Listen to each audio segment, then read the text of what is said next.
We're here to help you navigate your business growth with strategic conversations and insights from experts in multiple industries. Welcome to Wayfinding Growth. This episode of Wayfinding Growth is brought to you by Sprocket Talk.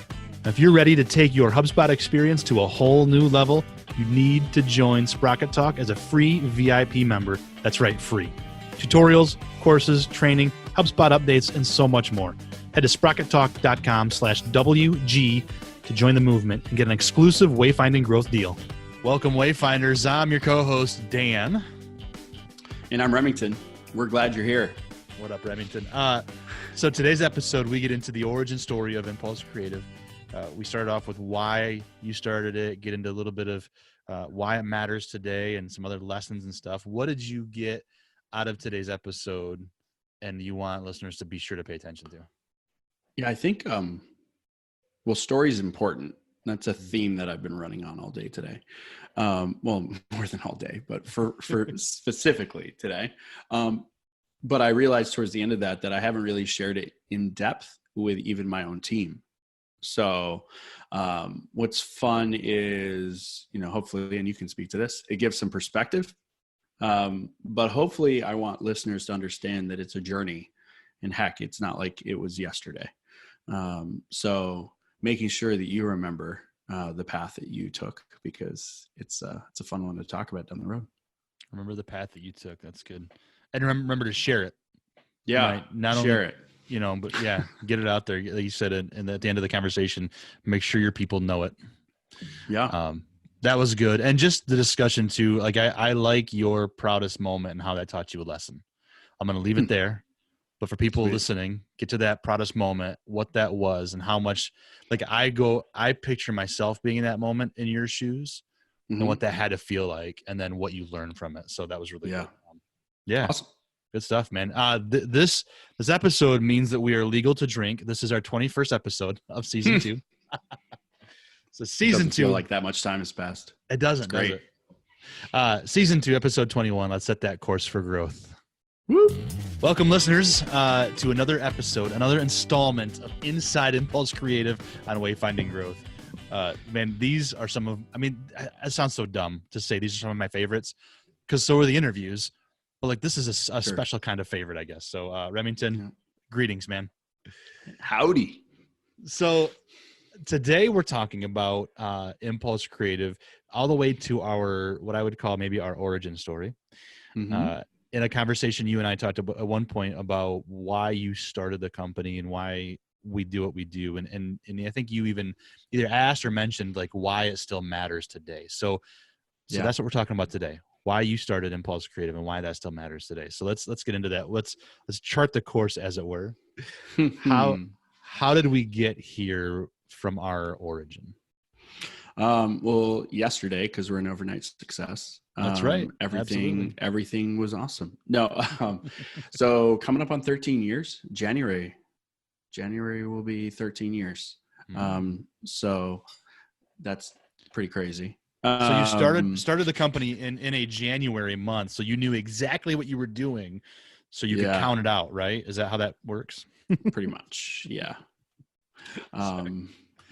Yeah. No, it was interesting because January 2007 was when I got back from vacation, and I was like, I don't think I want to do this anymore. And I decided to jump in with both hands, both feet. And it so was let's back up for industry. A second. Yeah. Okay. So you didn't have an agency that you took a vacation from. Didn't. No. You had a whole different career. Okay. Yep. Whole different career. I was pursuing management in hospitality, in a restaurant. And I went to school for graphic design and advertising. Fun fact, never graduated college, which some people find surprising, which makes me have more conversations around that topic. But, basically it wasn't for I just didn't like the business of college, and how it's turned into more of a business, and was like, I'll pave my own way. And so I saw an opportunity I really enjoy people. So being around people and everything, started going to the management side of a restaurant, and then realized that It wasn't really where I wanted to go. I couldn't make a big enough impact doing that. And so when I finally decided to jump both hands, both feet in, it was like, all right, I have this business. It's called Remington Graphics at the time, that I was doing. Like, it was really more freelance guy wanting to make a couple extra bucks, more so than a business. So let's put that in perspective. It wasn't like, hey, let me jump in and have 18 people. But it was this kind of mentality of, I had a couple people that came through the restaurant that hired me for little odd jobs. And that was right before the 2007 was right before like the recession, if you will. Mm-hmm. And so things were really good at that point in the restaurant industry. Like, things hadn't slowed down too heavy, but it was 2008 was when things got really slow down here in South Florida. And so it's like the worst possible time to start a business. But it also taught us a lot of things. Like, we weren't able to grow too fast because everyone else was in the middle of downscaling while we're trying to start something. And then at that point, I went around. I did actually look for another job that was related to the industry because I just wanted something different. And I went around to 5 or 6 different print shops and marketing agencies. And I got the dreaded, sorry, you're overqualified conversation, which sounds really great in retrospect. But when you now granted, I didn't graduate, but I was I didn't graduate high school. I graduated high school. I didn't graduate college with a degree. And I was getting conversations that I was overqualified, partially because I'm a hands-on learner and I knew how to do a lot of things, I would say, really well, in regards to graphic design, marketing strategy, even web development. I was self-taught.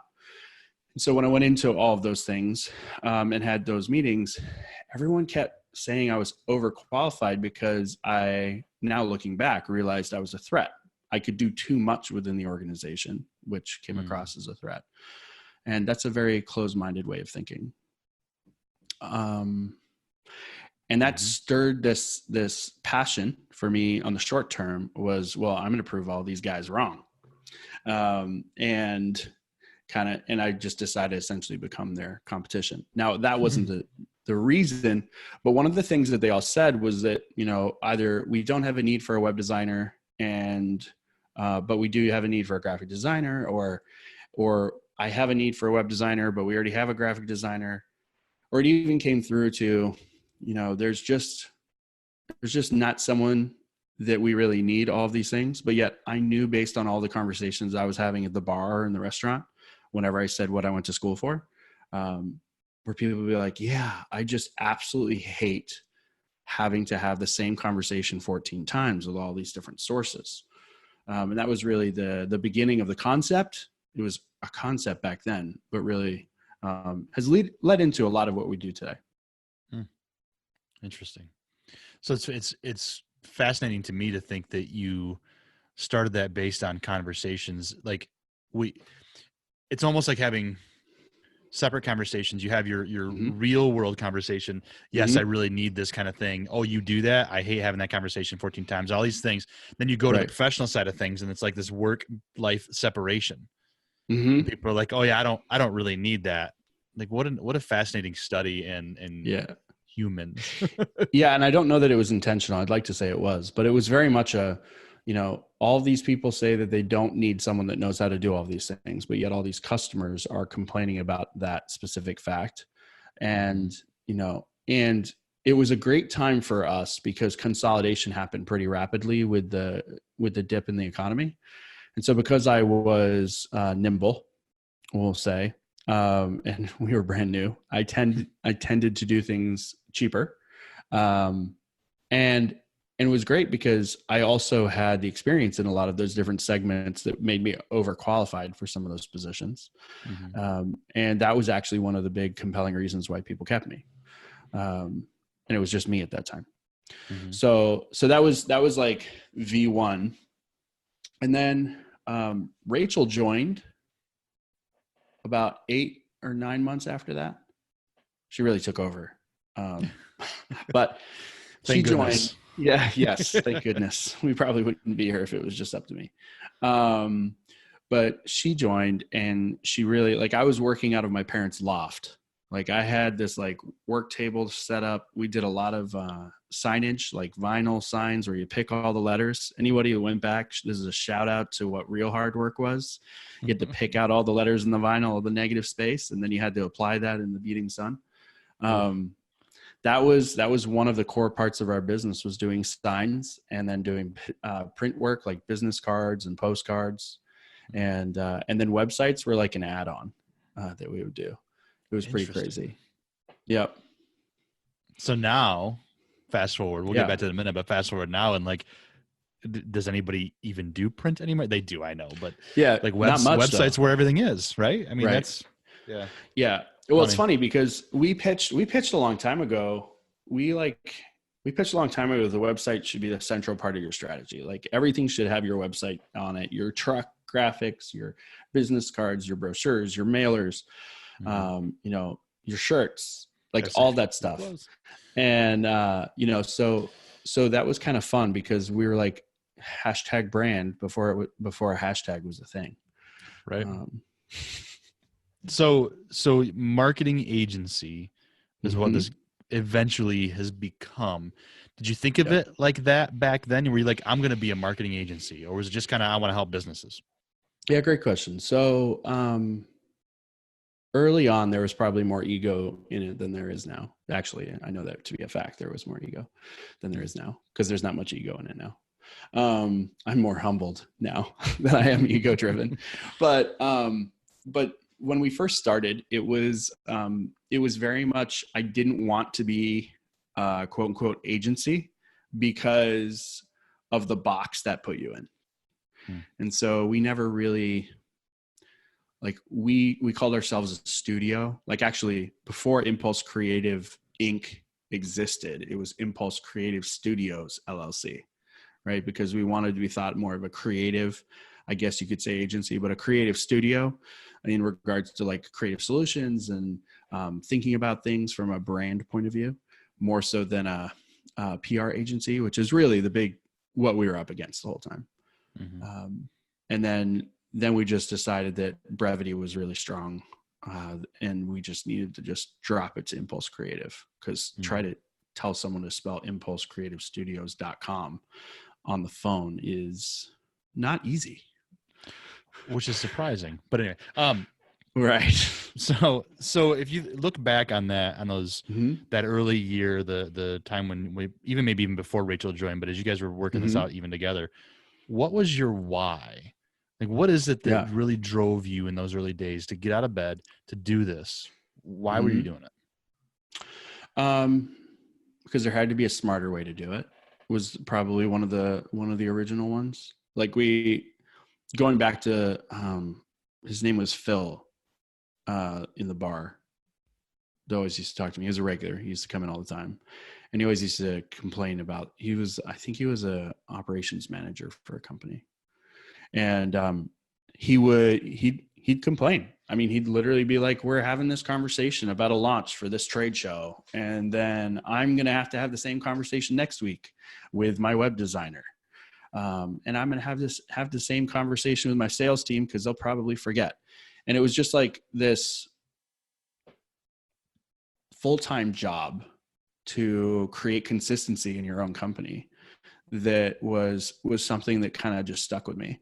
And so, like, in our original like mission statement or vision statement was helping companies create a consistent marketing message. Like, and there's a ribbon of that runs through even to this day, because that's the difference between a company that can be remembered and a company that, that can't. And in South Florida, and there's a lot of like small towns, I think you'll see this when you drive down the road. Do you see a sign that says chiropractor in blue letters, or do you see a sign that says SOS Chiropractic?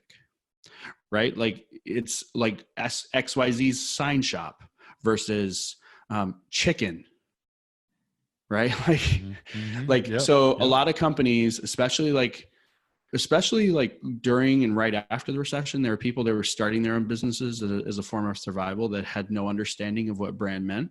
And they came out of that whole thing with like, oh, people want chicken or people want a chiropractor. Let me just say chiropractor and everyone's going to come. What's crazy is who's going to miss you when you move into your next office? No one, because there's going to be another chiropractor there and he's just going to use your same sign. You actually just saved him a boatload of cash. So it's just one of those things where the consistent message was one of those areas and no one really talked about it back then. At least in like hyper local, because that was my world, was really more, tri-county area, if you will.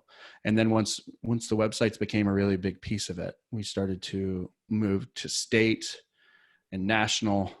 And now, heck, we're talking about like, I had to think about time zones in Australia. So it's quite the journey. And I want to talk about that journey in a minute. Yeah. Here. But so if your why was there's got to be a better way to do this, and by this you mean messaging and branding, and marketing. Is that still what we're doing today?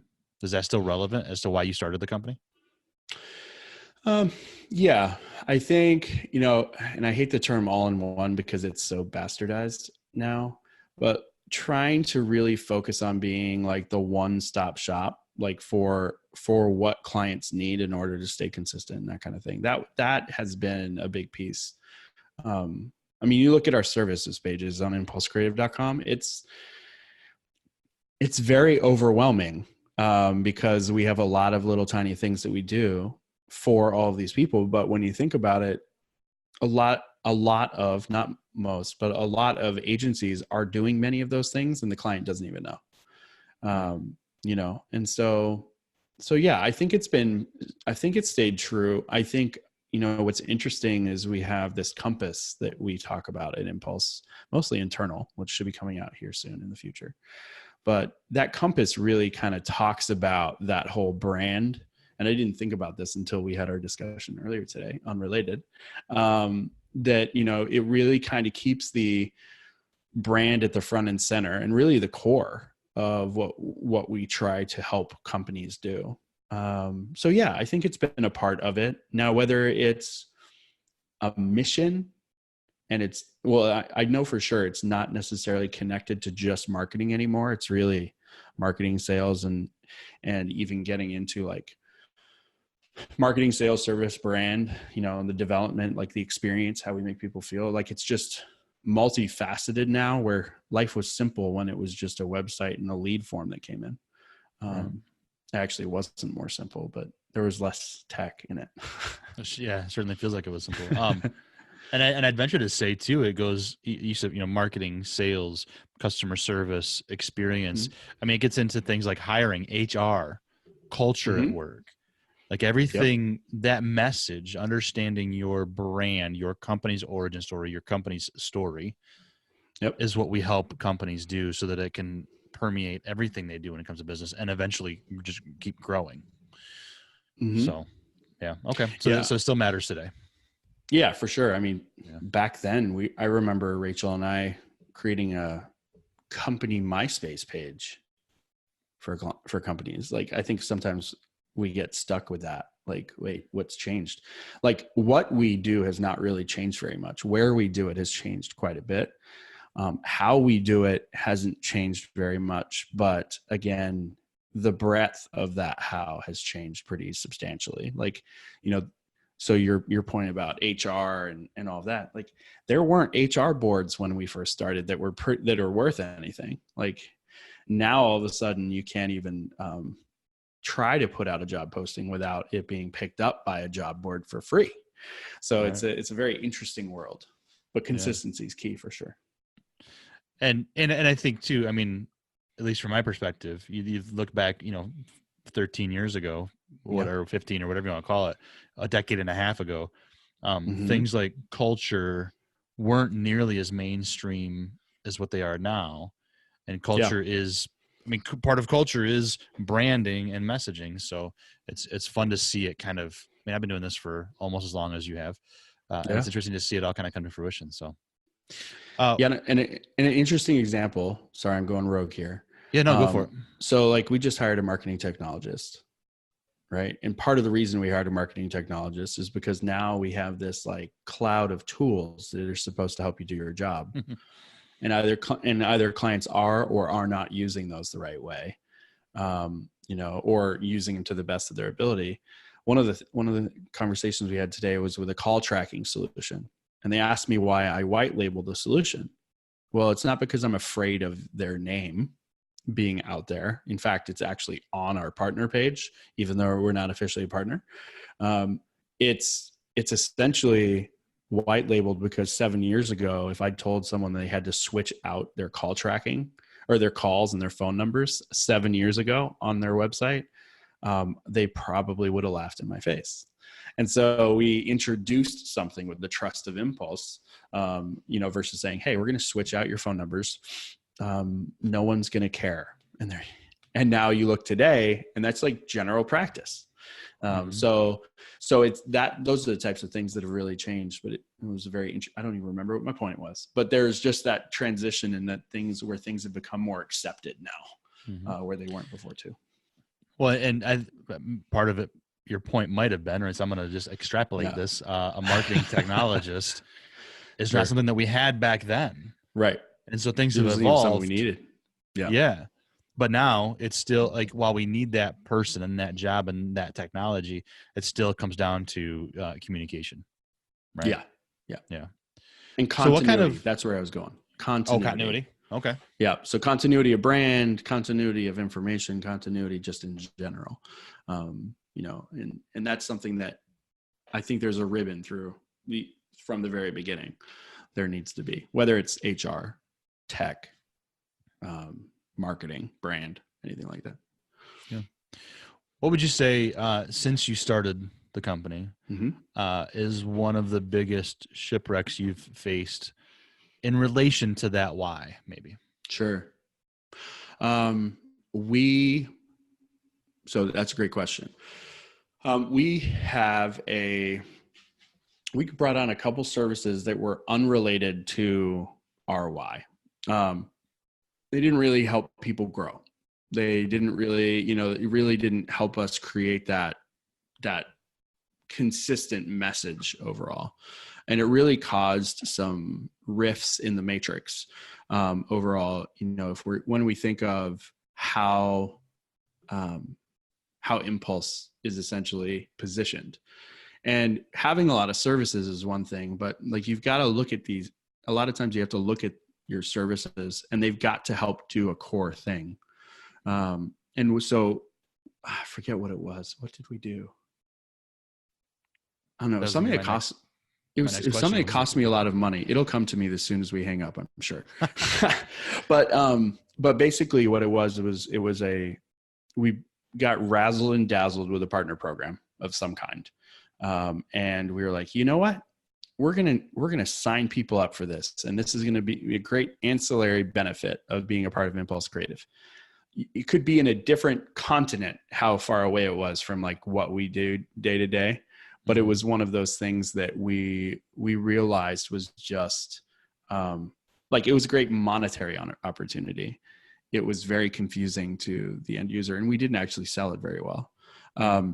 So kind of straying off from that focus allowed for us to like swing back pretty hard, and realize that we didn't want to do that again.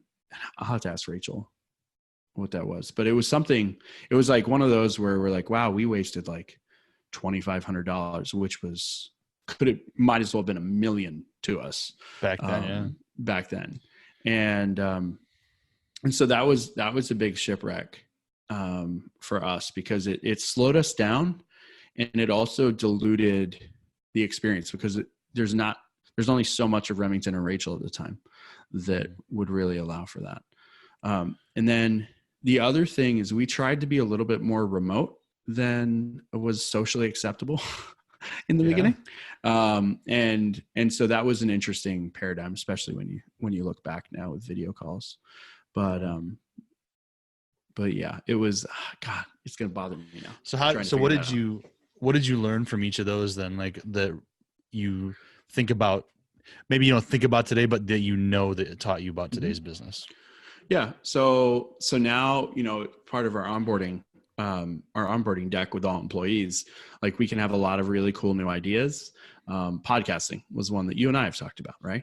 And essentially what has to happen is the service or the product or the partnership or however you want to like fill in the blank there has to hit it 4 tenets of like what it is to help people help our clients. And so I'm waiting for the deck to load right now, but off the top of my head, it has to help enhance or create a consistent message for a company.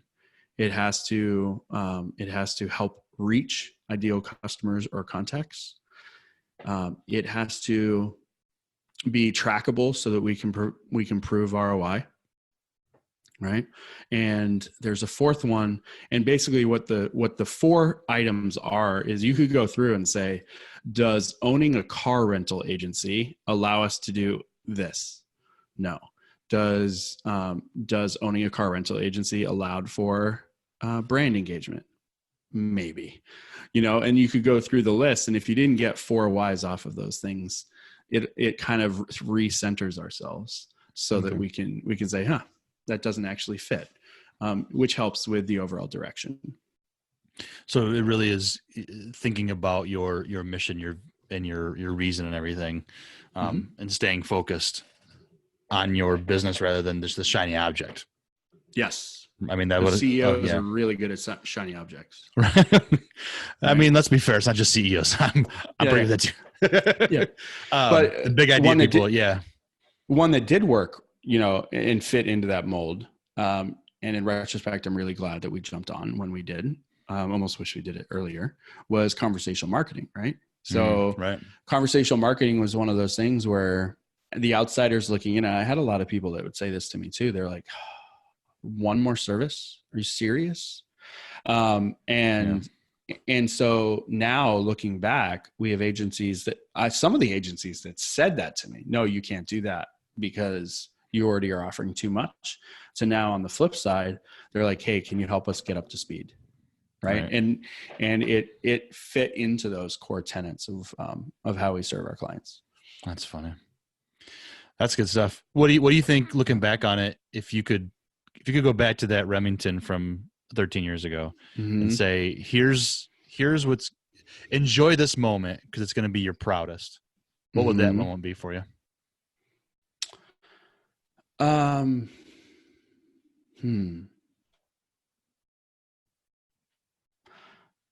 think so. It's twofold. It's proudest moment and also biggest caution. If I was able to go back and speak to myself. So my first hire, I went into my first hire, and I'm amazed that he even accepted the job at what he accepted the job for. And thank God he accepted the job.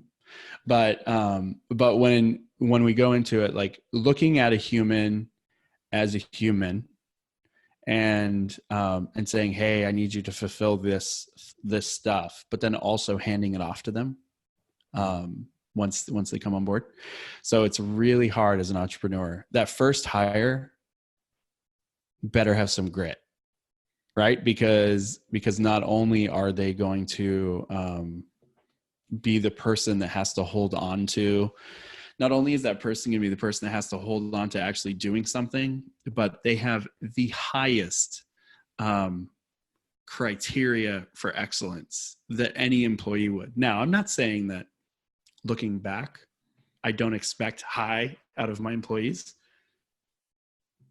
but when we start thinking about the first person, like do it like Remington would,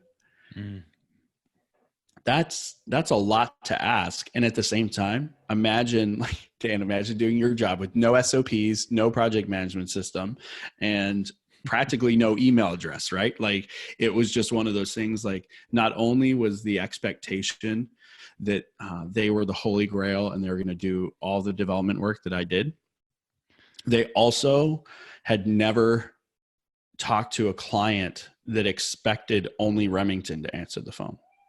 I mean, that's half the reason we changed the name from Remington Graphics to Impulse Creative. And that was because of Rachel, but much less like a developer coming in and saying, hey, I'm here instead of Remington. And they're like, oh, you think you are, like there was a lot of that if I went back and said, hey, Remington from, was that 2012? Remington from 2012. You should really pay attention to handing off information to an employee, as well as you should really make sure that you tell your clients why it's a good thing. Because I had to explain that in reaction more so than I think him or I would have liked.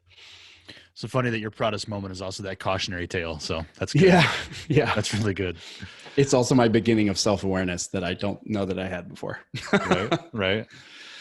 Good stuff for an entrepreneur to have. So Awesome, man. Interesting discussion today. This was good. Anything you want listeners to take away from as far as why you started Impulse Creative and why that matters today? Yeah. So this should have been a lot easier story to tell than me digging it up and finding it. So I challenge any origin story that isn't public in your own wiki to be put out there, because eventually you're going to have turnover in a good way, and you're going to have people that don't know what the origin story was. And without that perspective, they can't think like you. Good advice. Awesome, man. Thanks for making this happen once again. Man. Learn a ton, enjoy it. So good stuff, Wayfinders. Hope you get a lot out of it. Thank you for listening. If you like this episode, please share it. Post it, tweet it, gram it, email a friend. Give the gift of knowledge to someone you know that could benefit from it. And if you really loved it, please consider leaving a rating and written review on your podcast player of choice. And as always, go to wayfindinggrowth.com for resources and past episodes. Remember, we're here to help you navigate your business growth with strategic conversations and insights from experts in multiple industries. Thank you for listening to Wayfinding Growth.